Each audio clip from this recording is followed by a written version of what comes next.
السلام علیکم ورحمۃ اللہ وبرکاتہ۔ بسم اللہ والحمد للہ والصلاة والسلام علی رسول اللہ، اما بعد، اعوذ باللہ من الشیطان الرجیم، یرفع اللہ الذین آمنوا منکم والذین اوتوا العلم درجات۔ اللہ رب العالمین نے اہل ایمان کو اور اہل علم کو سب سے زیادہ فضیلت، فوقیت اور برتری عطا کی ہے اپنی تمام مخلوقات پر۔ اسی لیے حضرت آدم علیہ السلام کو جب اللہ سبحانہ و تعالیٰ نے تمام مخلوقات کے اسما سکھلا دیے، نام سکھلا دیے، تو اللہ رب العالمین نے آدم علیہ السلام کے لیے فرشتوں سے سجدہ کروایا، مگر افسوس اور بہت ہی تکلیف دہ بات یہ سامنے آئی کہ جس نے علم کی قدر نہ کی، اللہ رب العالمین نے اس کو دھتکار دیا، اس کو رجیم قرار دیا اور اس کو ابلیس کے لقب سے تا قیامت ملقب کیا، اور تا قیامت لوگ اس ملعون پر لعنت ملامت کرتے رہیں گے۔ اس لیے وہ لوگ جو اہل علم کی قدر کرتے ہیں، ان کا احترام کرتے ہیں، اللہ سبحانہ و تعالیٰ ان کو دنیا و آخرت میں سرخروئی عطا کرتا ہے، اور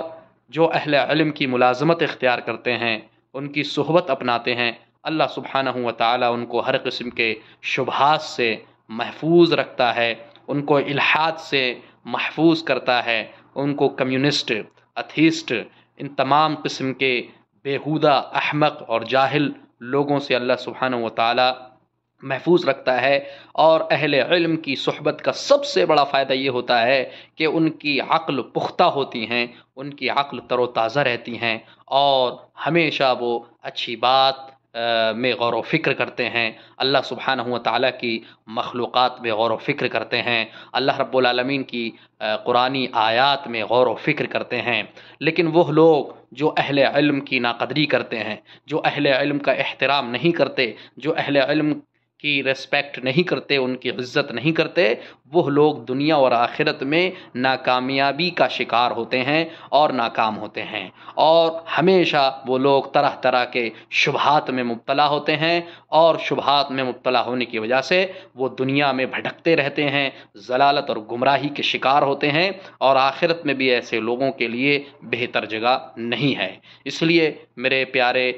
بھائیوں، آپ کوشش کریں کہ زیادہ سے زیادہ اہل علم کی صحبت اختیار کریں، اہل علم کی ملازمت اختیار کریں، ان کا احترام کریں، ان کی توقیر کریں، ان کی زیادہ سے زیادہ آپ ریسپیکٹ کریں اور زیادہ سے زیادہ عزت کریں، تاکہ یہ اہل علم آپ کو علم عطا کریں، آپ کو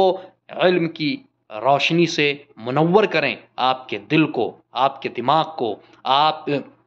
کے قلب کو، آپ کی عقل کو اور آپ کے مزاج کو یہ لوگ تر و تازہ رکھیں۔ اس لیے اہل علم کی قدر کرتے رہیں۔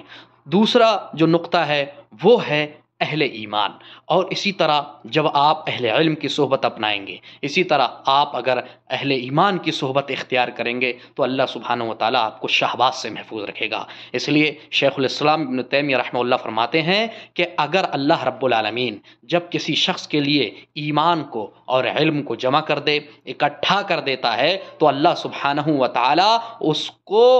ہر قسم کے ارتداد سے، الحاد سے محفوظ رکھتا ہے۔ اس لیے ابن تیمیہ رحمہ اللہ فرماتے ہیں اذا جمع اللہ لک بین الایمان والعلم فلن ترتد قط، جب اللہ رب العالمین آپ کے لیے علم کو، ایمان کو جمع کر دے، دونوں جمع ہو جائیں کہ انسان اللہ رب العالمین کی طرف سے جو شرعی علم ہے اس کے پاس موجود ہے، اور وہ شرعی علم کے مطابق عمل بھی کرتا ہے، اسی طرح اس کے پاس ایمان ہے، اس کے دل میں اللہ رب العالمین کی روشنی موجود ہے، پختہ یقین ہے اللہ کی ذات پر، اللہ کے اوامر کو جاننے کے ساتھ ساتھ وہ اللہ کے حقوق کو جانتا ہے، اور اللہ کے حقوق کو جاننے کے ساتھ ساتھ وہ عمل کرتا ہے، اس پر یقین رکھتا ہے، تو اللہ سبحانہ و تعالی ایسے شخص کو کبھی بھی مرتد نہیں کرتا ہے، اور یہ شخص کبھی بھی مرتد نہیں ہوگا۔ اس لیے میرے بھائیوں، کوشش یہ کریں کہ آپ اہل ایمان اور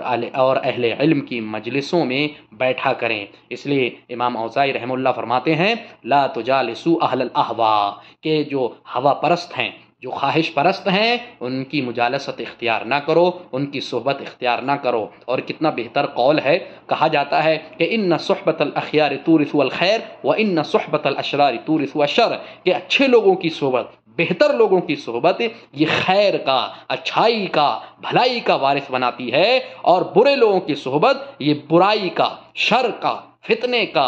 اور ہر قسم کی گندی چیز کا وارث بناتی ہے۔ اس لیے میرے بھائیوں، اپنے دل کو